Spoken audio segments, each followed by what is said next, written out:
रामपुर पहुंचे युवा कांग्रेस के राष्ट्रीय अध्यक्ष उदय भानु चीफ। कार्यकर्ताओं ने किया जोरदार स्वागत। गांधी समाधि तक निकाला मार्च। केंद्रीय गृह मंत्री अमित शाह के इस्तीफे की उठाई मांग। आपको बताते चलें, केंद्र में विपक्ष की भूमिका निभा रही कांग्रेस अब उत्तर प्रदेश में भी अपने संगठन को मजबूत करने की कवायद में जुट गई है।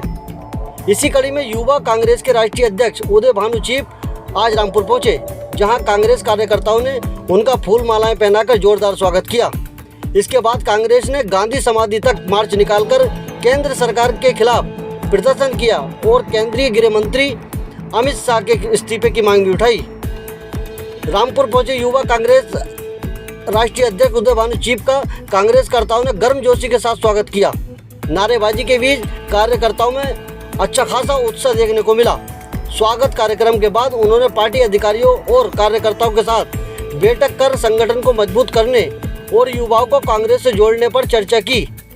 इसके बाद कांग्रेस कार्यकर्ताओं ने पैदल मार्च निकालकर गांधी समाधि पहुंचकर केंद्र सरकार के खिलाफ प्रदर्शन भी किया। वहीं मीडिया से बातचीत के युवा कांग्रेस के राष्ट्रीय अध्यक्ष उदय भानु चीफ ने भारतीय जनता पार्टी पर तीखा हमला किया।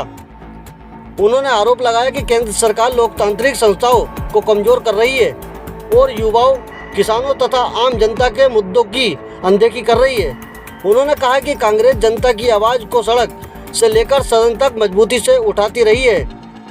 उन्होंने कार्यकर्ताओं से आगामी चुनाव को लेकर पूरी ताकत के साथ मैदान में उतरने और बूथ स्तर तक संगठन को मजबूत करने का आह्वान किया।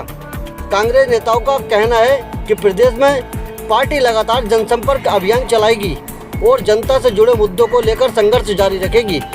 वहीं क्या कुछ कहा, आइए सुनाते हैं और दिखाते हैं ये रिपोर्ट।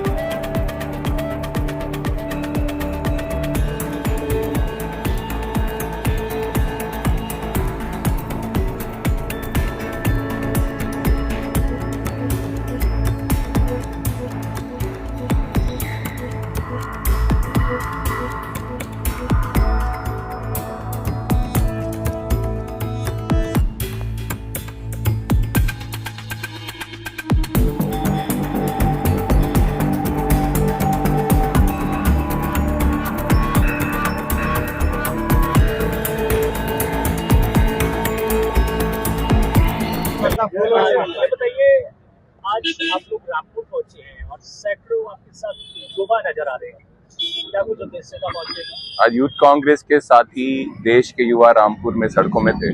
तो सड़कों में इसलिए थे कि वो हिसाब मांग रहे थे। जो 20 जुलाई को देश के छात्रों, युवाओं के ऊपर लाठीचार्ज हुआ, पैलेट गन चली, तो हम सवाल पूछ रहे थे कि किसके कहने पे चली। गृह मंत्री अमित शाह जो हैं वो गृह मंत्री हैं और पुलिस ने उनके इशारों में अगर इतना कुछ किया है, पैलेट गन चलाई है, बिहार में तो AK-47 भी चल गई, तो अभी तक उन्होंने इस्तीफा क्यों नहीं दिया। और जब ये राहुल जी ने संसद में पूछा तो बीजेपी वालों को बहुत मिर्चियां लगी और उन्होंने कहा कि अमित शाह जी का इसमें हाथ नहीं है। तो इसका मतलब ये कि देश की पुलिस देश के छात्रों पे गोलियां चला रही है, पैलेट गन चला रही है, लाठी चार्ज कर रही है, आंसू गैस की गोली भी चला रही है और अमित शाह जी को पता भी नहीं है, बिना पूछे चला रही है। तो इतने वीक होम मिनिस्टर हमारे देश में कभी नहीं हुए हैं, तब भी अमित शाह जी को इस्तीफा देना चाहिए। तो पूरे देश के युवा सड़कों में है और एक ही मांग है, जिसके कहने पे देश के युवाओं के ऊपर लाठीचार्ज हुआ, गोलियां चली हैं, उसको संसद में देश का मंत्री और गृह मंत्री रहने का कोई हक नहीं है, उसको इस्तीफा देना पड़ेगा। तो आप लोग आज रामपुर पहुंचे थे और क्या कुछ रहा अभी?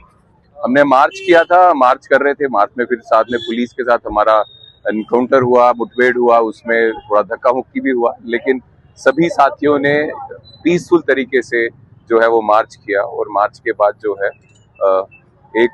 ये हमारी सोच बनी है कि इस संघर्ष को सिर्फ रामपुर में खत्म नहीं करेंगे, पूरे यूपी में इस तरह के मार्च जो है यूथ कांग्रेस लगातार चलाती रहेगी जब तक अमित शाह का इस्तीफा नहीं होगा। जो कैंडल मार्च किया है वो कहां से कहां तक किया है?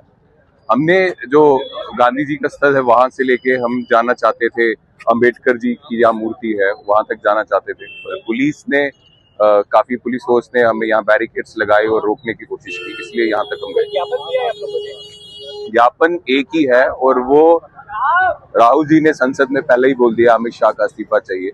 हम सड़कों में रहेंगे, ज्ञापन नहीं देंगे, क्योंकि देश का हर एक युवा चाहता है कि मोदी जी माफी मांगे देश के युवाओं से और अमित शाह का इस्तीफा हो। ज्ञापन पूरे देश के सामने है और पूरे देश ने इनको दे दिया। इस्तीफा नहीं होता है तो यूथ कांग्रेस और कांग्रेस क्या करेगी? यूं ही संघर्ष करती रहेगी। जिस तरह से धर्मेंद्र प्रधान के इस्तीफे के लिए पूरे देश में यूथ कांग्रेस, कांग्रेस एनएसयूआई ने संघर्ष किया, प्रोटेस्ट किए, वैसे ही लगातार चलते रहे।